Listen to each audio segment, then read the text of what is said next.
श्री हनुमान जी महाराज भगवान की कथा सुनते हैं, उनकी आंखों से अश्रुपात होने लगता है। यत्र यत्र रघुनाथ कीर्तनम तत्र तत्र कृतमस्तकांजलिम बाष्पवारि परिपूर्ण लोचनम मारुतिम नमत राक्षसांतकम।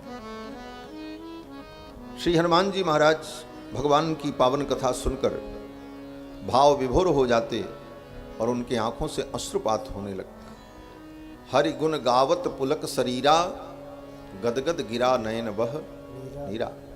भगवान की कथा सुनने और सुनाने का यही फल है कि अंतःकरण हमारा विशुद्ध हो जाए, पवित्र हो जाए। नैमिषारण्य में 88,000 शौनकादि मुनियों के प्रश्न का उत्तर देते हुए श्री सूत जी महाराज के पवित्र आख्यान श्रवण करा रहे हैं। गंगा के तट पर प्रायोपवेशन करके विराजमान महाराज परीक्षित को परमहंस वीतराग तपोनिष्ठ श्री सुखदेव भगवान ये पवित्र आख्यान श्रवण करा रहे हैं। कल के प्रसंग में आप सभी लोगों ने श्रवण किया कि भगवान श्री कृष्ण ने इंद्र की पूजा का निषेध किया और गिरि गोवर्धन की पूजा करा दी। ऐसे ऐसे तर्क दिए भगवान ने उन गोप ग्वाल बालों के सामने कि उन गोप ग्वाल बालों को मानना पड़ा कि नहीं, कृष्ण जो कहते हैं यही ठीक है।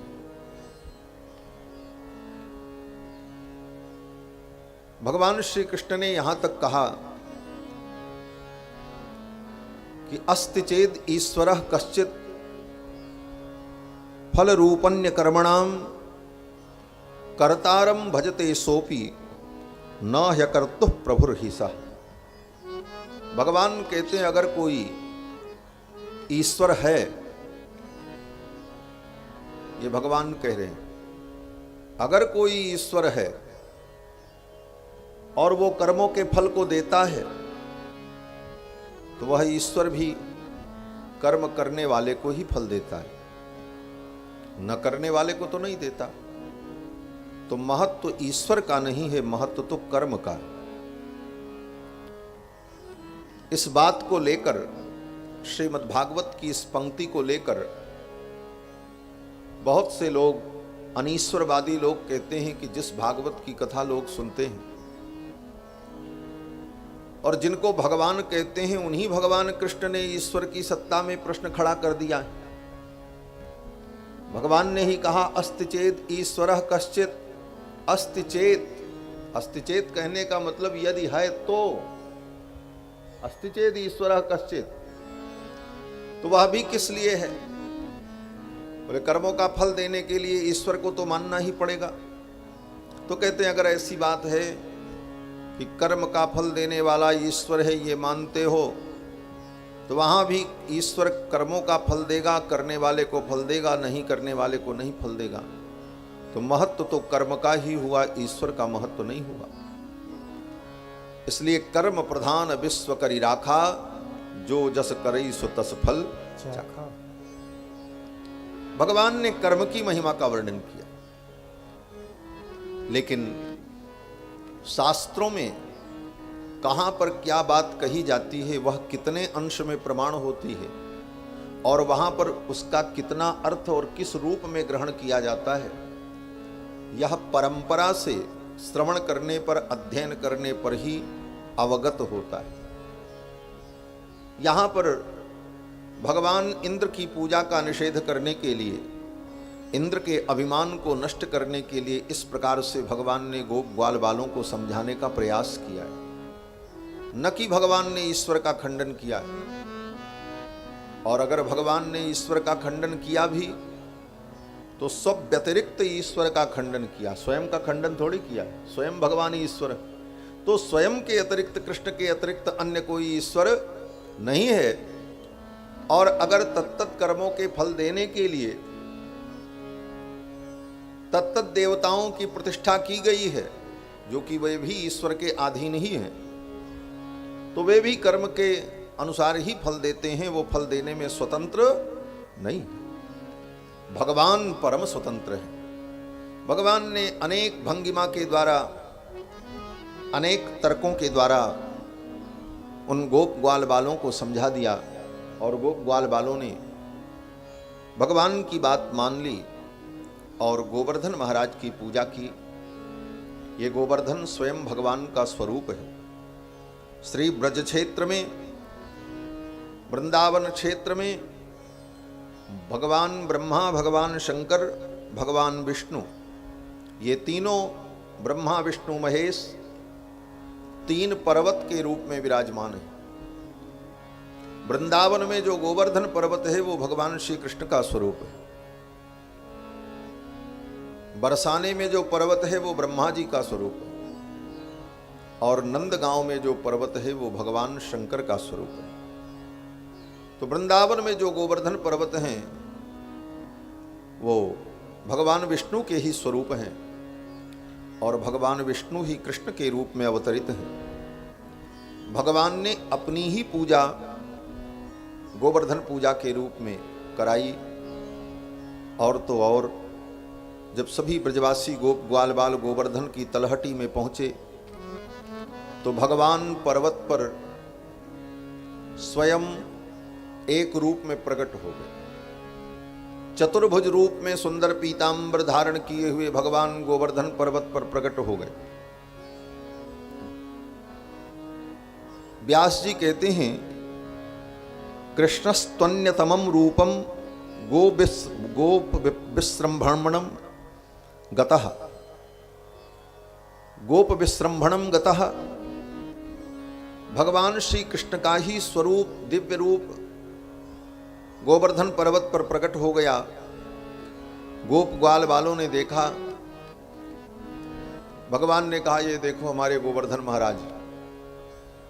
गोप ग्वाल वालों ने कहा ये देवता तो बड़े सुंदर हैं, कितना सुंदर पीतांबर इनका है, कितना सुंदर मुकुट है, चतुर्भुज रूप धारण किए हुए हैं।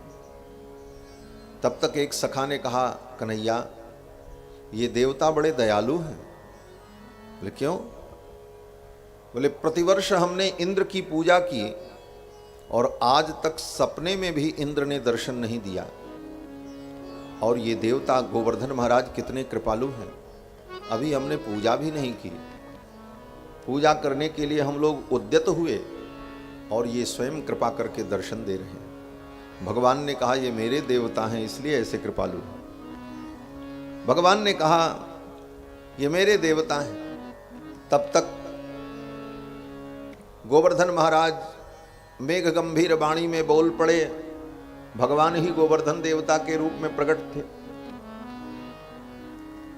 और गोवर्धन देवता के रूप में प्रकट होकर भगवान ही बोल रहे हैं। और भगवान ने कहा कि शैलोस्मीति ब्रुवन् भूरि बलिमा ददत् बृहद् वपुः। हे ब्रजवासियों, मैं गोवर्धन देवता हूँ और तुम्हारी पूजा स्वीकार करने के लिए प्रकट हूँ। ये जो सारी वस्तुएं लेकर के आए हो, इन सारी वस्तुओं को हमें समर्पित करो, हमारी पूजा करो। अब तो ब्रजवासी बड़े आनंदित हुए और बड़े धूमधाम से श्री गोवर्धन महाराज की पूजा की और पूजा करके गोवर्धन महाराज की परिक्रमा की, 56 भोग अर्पित किया। भगवान का सखा मनसुखा वहीं बगल में खड़ा था। मनसुखा ने भगवान को देखा और फिर गोवर्धन महाराज को देखा, फिर भगवान को देखा, फिर गोवर्धन महाराज को देखा। भगवान श्री कृष्ण ने कहा, मनसुखा तू बार बार मुझे क्यों देखता है? तो मनसुखा ने हंसते हुए कहा, कन्हैया मैं ये देख रहा हूं कि तू यहां है कि वहां है। भगवान ने कहा, अरे भैया मैं तो तेरे पास हूं। मनसुखा ने कहा, ये तेरा देवता भी तेरे ही समान दिख रहा, तेरी जैसी नाक, तेरी जैसी आंख, तेरे जैसा मुखमंडल, आकृति बनावट सब तेरे जैसी है। अंतर केवल इतना है कि तेरे 2 हाथ हैं और गोवर्धन महाराज के 4 हाथ। भगवान मुस्कुराने लगे। भगवान ने कहा, भैया ये मेरे देवता हैं इसलिए मेरे समान हैं। जो व्यक्ति जैसा होता है उसके देवता भी वैसे ही होते। जदन्न पुरुषो भवति तदन्नास्तस्य देवता। जो व्यक्ति जैसा होता है उसके देवता भी वैसे होते हैं। जो व्यक्ति जो ग्रहण करता है उसके देवता भी वही ग्रहण करते हैं। जो जिस जाति का होता है उसके देवता भी उसी जाति के होते हैं। ऐसा शास्त्र का सिद्धांत है। भगवान ने कहा ये मेरे देवता हैं इसलिए मेरे समान हैं। ब्रजवासियों ने बड़े धूमधाम से पूजा की, गोवर्धन महाराज की परिक्रमा की, कीर्तन किया, खूब प्रसाद पाया, परम आनंद हुआ। और इधर देवराज इंद्र को जब पता चला कि ब्रजवासियों ने मेरी पूजा नहीं की तो देवराज इंद्र को क्रोध आ गया। इंद्रस्तदात्मन पूजां विज्ञाय विहतां नृप गोपेभ्य कृष्णनाथेभ्यो नंदादिभ्यश्चुकोपसः। देवराज इंद्र को लगा ब्रजवासियों ने मेरी उपेक्षा की है, मेरी अवहेलना की है। इंद्र को क्रोध आ गया उन गोप ग्वाल वालों के ऊपर। और देवराज इंद्र ने सांवर्तक नाम की मेघमालाओं को बुलाया। गणम सांवर्तकम नाम मेघानाम चांतकारिणाम इंद्र प्राचोदयत क्रुद्धो वाक्यम चाहे शमान्युत। सांवर्तक नाम की मेघमालाओं को बुलाया। प्रलय के समय में जो बादल बरसते हैं उन बादलों को बुलाया और कहा जाओ जाकर के ब्रजमंडल में ऐसी वर्षा करो, ऐसी वर्षा करो कि पूरा ब्रजमंडल डूब जाए, बह जाए। इन ब्रजवासियों ने मेरा अपमान किया है। और इंद्र ने कहा कि एक कृष्ण नाम के मनुष्य के कहने पर देवराज इंद्र भगवान को मनुष्य समझ रहे हैं। देवराज इंद्र कहते हैं कृष्णम मर्त्यमुपाश्रित्य ये चक्रुर्देव हेलनम। कृष्णम मर्त्यमुपाश्रित्य, कृष्ण नाम के एक मनुष्य के कहने पर इन ब्रजवासियों ने मुझ देवराज इंद्र की अवहेलना की। और वो कृष्ण के विषय में इंद्र ने अनेक अनुचित शब्द कहे। इंद्र ने कहा बाचालम बालिसम स्तब्धम अज्ञम पंडितमानिनम। ये कृष्ण बड़ा बाचाल है, बालिशम, अभी इसे बुद्धि नहीं है, बच्चा है। स्तब्धम, और बड़ा स्तब्ध है। अज्ञम, अज्ञानी है। पंडितमानिनम, आता जाता तो कुछ नहीं लेकिन अपने को बहुत बड़ा पंडित और बुद्धिमान समझता है। कृष्णम मर्त्यमुपाश्रित्य, ऐसे कृष्ण के कहने पर, ऐसे एक मनुष्य के कहने पर गोपा में चक्रुरप्रियम, इन गोपों ने, इन ब्रजवासियों ने मेरा अप्रिय किया, मेरी अवहेलना की। जाओ जाकर के ब्रजमंडल में ऐसी वर्षा करो कि पूरा ब्रजमंडल बह जाए, डूब जाए। देवराज इंद्र को बड़ा अभिमान है कि मैं देवताओं का राजा हूं। और भगवान देवराज इंद्र के अभिमान को नष्ट करने के लिए ही ये लीला कर रहे हैं। भगवान को सब कुछ अच्छा लगता है, अभिमान अच्छा नहीं लगता।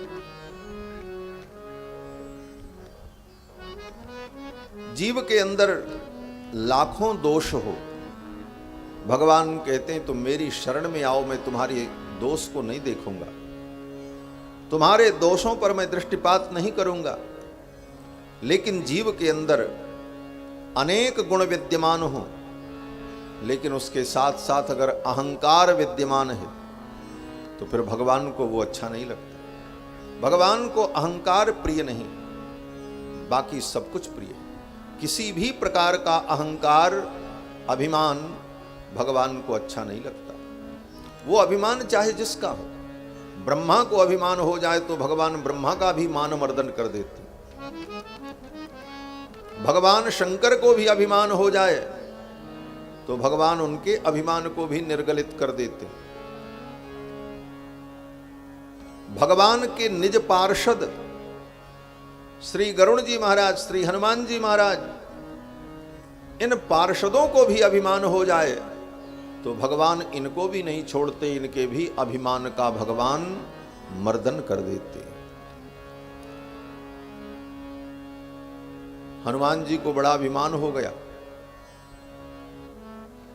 कि मैं तो एक बार छलांग लगाया, लंका चला गया। दोबारा जब लक्ष्मण जी को शक्ति लगी तो ये हुआ, अब कौन संजीवनी बूटी लाएगा? हनुमान जी ने कहा हम जाएंगे, ले आएंगे।